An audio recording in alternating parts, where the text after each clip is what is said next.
سبب قضا ذكر قاد تقو بذوق ذكر بننا ما أنا إرابة بوابا دمي وبكاشار وشرنا طالع بقصار من لنا أخو ولله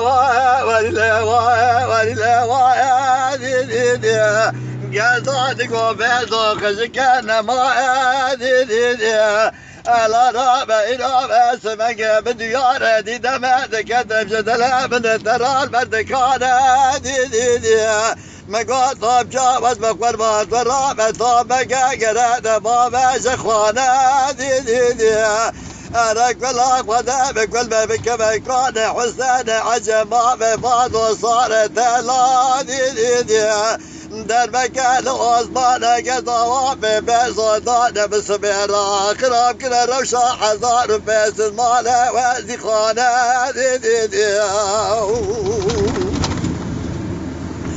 أخو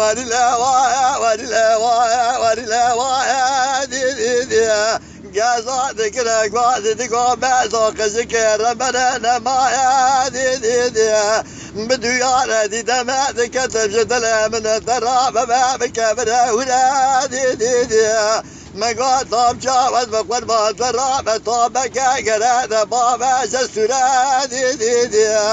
أنا كل أخوة بكل ما بك بكون حسن عجما ببعض وصارت لا أنا إرابة بدر مكان عثمان قضوا ببيزودان بصمد خصما وذا جود شاشقنا العرب جارة مانا لكبرى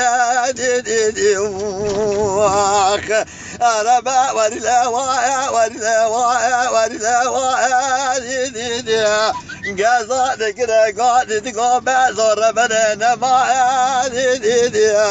أنا وابادي دمي وبكاشار وشرنا طالع باختصار من لنا